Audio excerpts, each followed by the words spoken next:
The sky of Xyloria blazed in shades of scarlet and amber, a spectacle that would have been beautiful at any other time.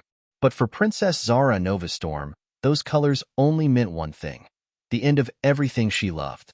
From the window of her room in the tallest tower of the Crystal Palace, Zara watched helplessly as the ships of the Galactic Corporation descended upon the capital. Their deflector shields created ripples in the air, distorting the view of the majestic glass skyscrapers and floating waterfalls that had been the pride of Xyloria for millennia. A rumble shook the palace.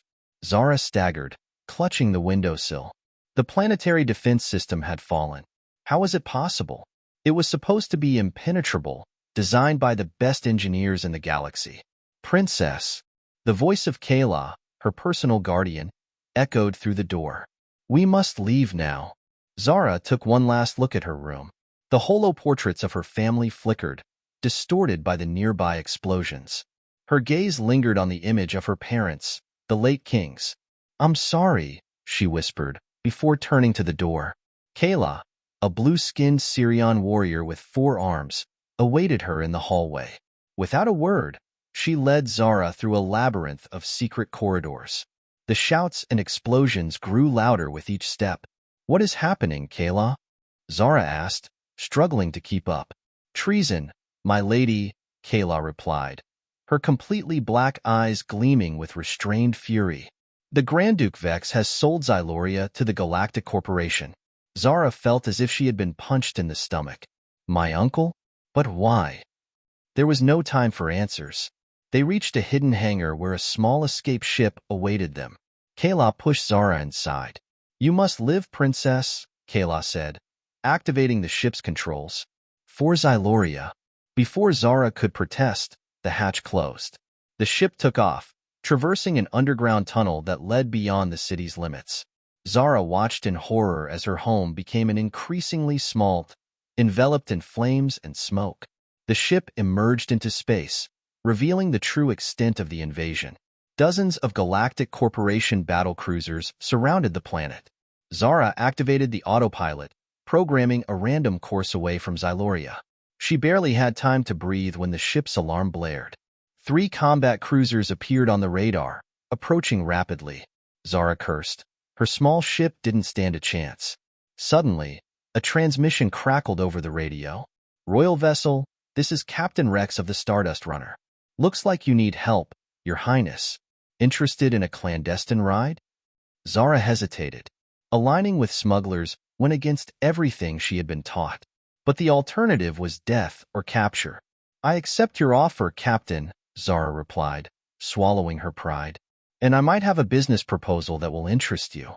The Stardust Runner, a modified cargo ship that had seen better days, appeared out of nowhere, disengaging its cloak. A tractor beam latched onto Zara's ship and pulled it into the hangar just as the corporation's cruisers opened fire. Zara felt the tug of the jump to hyperspace and knew that, at least for now, she was safe. The hangar doors opened, revealing a motley crew. At the forefront was Captain Rex, a middle-aged human with a crooked smile and an eye patch. Welcome aboard the Stardust Runner, Your Highness, Rex said with a mocking bow. What's that business you mentioned? Zara straightened her back, adopting the regal posture she had perfected over the years. It was time to put all her diplomacy and negotiation lessons into practice. Captain Rex, crew of the Stardust Runner, she began, her voice firm despite the chaos of the past hours. I offer you more than a simple job. I offer you the chance to make history, to change the destiny of the galaxy. Rex raised an eyebrow, intrigued. Go on, Your Highness. You have our full attention. Zara took a breath. It was now or never. My planet has fallen, but the fight is just beginning. I propose forming a rebellion. With your ship, your contacts, and my knowledge of Xyloria's and the Galactic Corporation's internal systems, we can overthrow the usurpers and liberate not just my world, but all those suffering under corporate tyranny. A murmur ran through the crew. Rex stroked his chin, thoughtful. Sounds dangerous, Your Highness. And danger is expensive. I offer you something more valuable than money, Captain, Zara responded. I offer you a cause, a purpose. And when we reclaim Xyloria, you will have the gratitude of an entire planet. Imagine the opportunities. Rex exchanged glances with his crew. Gradually, smiles of complicity and nods spread among them. "Very well, Your Highness," Rex finally said. "You have a deal. Where do we start?" Zara felt a spark of hope ignite in her chest. "We need information and allies. I suggest we head to Novaris. Its black market for information will be crucial in understanding the true magnitude of what we're up against." Rex nodded, turning to his pilot. "You heard the ladies, X. Set course for Novaris." As the Stardust Runner ventured into hyperspace, Zara looked one last time in the direction of Xyloria. "I will return," she promised silently. "And when I do, the galaxy will never be the same."